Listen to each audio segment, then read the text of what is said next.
Quelques mois seulement après l'indépendance du pays, en 1960, Joseph Mobutu a été propulsé commandant en chef de l'armée congolaise.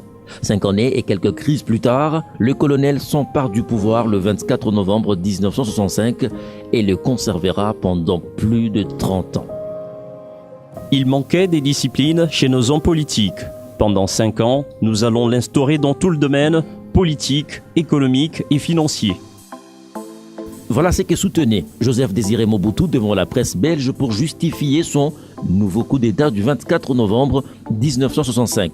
6 jours plus tôt, il accédait aux plus hautes fonctions de la hiérarchie militaire avant de destituer ainsi le chef de l'État, Joseph Kasavubu, et son premier ministre Évariste Kimba.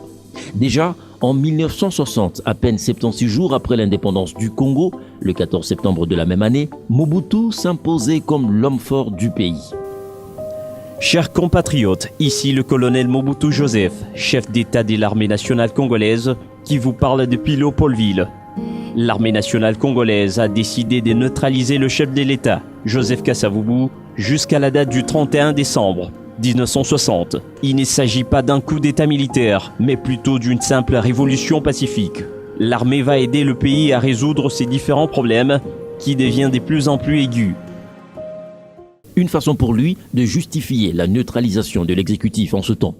Mais Mobutu ne prend pas officiellement le pouvoir à ce moment-là.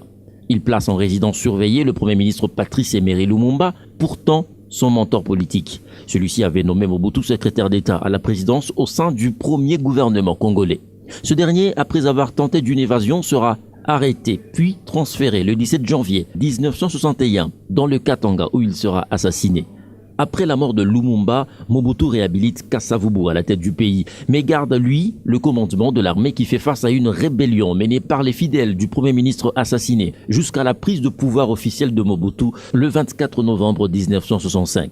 Ce sera donc le début d'un régime autocratique dirigé d'une main de fer, éliminant au passage tout potentiel opposant au nouveau pouvoir, à l'instar d'Évariste Kimba, Premier ministre déchu, et 3 autres politiciens accusés de comploter contre les nouvelles institutions. Avant d'être pendu début juin 1966, le temps est donc donné. L'année suivante, le citoyen président crée le mouvement populaire de la révolution MPR, le parti-État.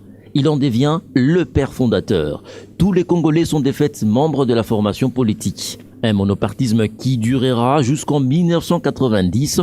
Cette année-là, les larmes aux yeux, le chef de l'État et président du MPR annonce qu'il quitte la tête du parti, autorisant en même temps le multipartisme. En fin de compte, celui qui avait rebaptisé son pays, le Zaïre, sera finalement chassé du pouvoir par les armes en 1997, après 32 ans de règne sans partage, 3 décennies durant lesquelles Mobutu a su tout de même faire émerger chez ses compatriotes un profond sentiment d'appartenance à une nation, la fierté d'être tous, malgré leurs différences, Zaïrois, aujourd'hui Congolais.